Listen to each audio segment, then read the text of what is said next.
Comment ça va? Aujourd'hui, je vais te montrer comment créer tes premiers croquis. Comme exemple, je vais faire un croquis de Naruto, donc du manga. Mais tous les conseils que je vais te donner durant cette vidéo, c'est des conseils qui marchent avec tous les styles, tu vois. Tu peux dessiner du portrait, tu peux dessiner des animaux, ça va marcher avec tout parce que c'est des conseils que j'ai ciblés pour le manga, mais tu peux t'en servir aussi pour tous les autres styles. On va pas perdre de temps pour faire une intro méga longue. On va directement commencer avec le premier conseil. Donc, pose-toi pour cette vidéo. Écoute-la bien attentivement parce que c'est des conseils qui marchent généralement tout le temps.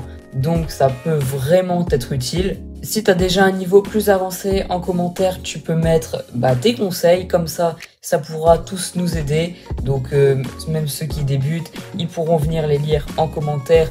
Donc, voilà. Sans plus tarder, on va commencer. Let's go! Donc, le premier conseil que je peux te donner pour faire tes croquis et les réussir surtout, ça va être de t'entraîner avec les formes de base et aussi les constructions les plus récurrentes. On va commencer avec le premier point que j'ai évoqué, c'est-à-dire les formes de base. Tu vois, mon personnage de manga, j'ai commencé pour faire sa tête avec un rond par exemple. Après, j'ai continué sa mâchoire avec un carré. Justement, ces formes de base, va falloir les utiliser pour pouvoir après rajouter les détails par-dessus. Et justement, pour pouvoir placer les détails plus rapidement, si tu veux par exemple dessiner un visage, va falloir apprendre les constructions du visage. Oui, je préfère te prévenir tout de suite, mais c'est pas ultra simple, mais à la portée de tous ceux qui s'entraînent assez durement. Pour te faciliter la vie dans ton apprentissage, il y a des petits livres qui s'appellent Morpho qui existent et qui sont franchement super bons, donc c'est pour l'anatomie avant tout. Et vraiment, ça peut que t'être utile si tu veux commencer à faire les premières constructions de tes personnages de manga, ça peut vraiment être super utile. Ensuite, la deuxième astuce que je vais pouvoir te donner, ça va être d'apprendre en lisant des mangas. Alors oui, en lisant des mangas, mais intelligemment. Lire des mangas intelligemment, c'est pas simplement regarder les images, comme ça, c'est regarder les images et essayer de les comprendre. Évidemment, t'es pas obligé de faire ça avec tout ton manga, mais tu prends 2-3 scènes que t'aimes bien et t'observes comment les personnages sont construits, quels sont les traits qui sont les plus marqués, quelles sont les choses qui font que c'est un personnage de manga par exemple. Ce que je te dis là, ça marche pour les mangas, mais par exemple, tu veux dessiner des animaux, tu vas regarder des livres d'animaux ou des images sur internet d'animaux et comprendre où sont placés les yeux par exemple, où sont placées les oreilles, la bouche, bref, tu m'as compris, tu regardes à peu près comment sont placées les choses et après, tu essaies de les redessiner. Et justement, quand tu dessines, tu n'oublies pas l'astuce que je t'ai donnée en premier, car c'est celle qui va être la plus utile. En troisième astuce que tu peux appliquer pour améliorer tes croquis, ça va être de faire des traits fins au début et d'appuyer de plus en plus pour avoir des traits de plus en plus marqués.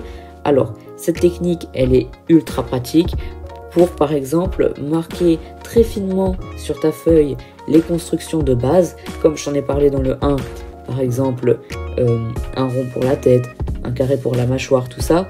Ça, c'est des choses que tu vas marquer très finement et par-dessus, tu peux rajouter tes yeux, tes cheveux, ta bouche, tous les petits détails. Et justement, cette technique, ça va te permettre d'avoir de plus jolis croquis car les traits finaux seront plus foncés, mais les traits de construction seront tout fins, tu les verras presque pas et à gommer même, ce sera beaucoup plus simple. Le prochain conseil que je vais pouvoir te donner, ça va être une astuce qui s'applique uniquement quand tu as fini le dessin. Et je précise bien, quand tu as fini le dessin. Et ce conseil, ça va tout simplement être de rajouter des ombres, des lumières à ton personnage, ou encore une fois, ton animal, tout ce que tu veux. Comme ça, tu te facilites la vie pour ton ancrage, car la qualité de celui-ci va dépendre du croquis. Dans les zones d'ombre, tu vas pouvoir appuyer plus fort sur ton liner et relâcher la pression dans les zones de lumière pour ainsi jouer avec ton ancrage et avoir un line incroyable. D'ailleurs, il est très fortement probable que je sorte une vidéo 6 astuces pour en créer un dessin. Dis-moi en commentaire si ça t'intéresse ou pas. Bon, je vais désamorcer directement, mais ce conseil, il va pas forcément te faire plaisir. Mais honnêtement, je pense que c'est un des conseils qui est le plus utile et qui va vraiment t'aider à t'améliorer. Ce conseil, c'est un conseil très bateau que tu as entendu énormément de fois, mais je suis obligé de le rappeler.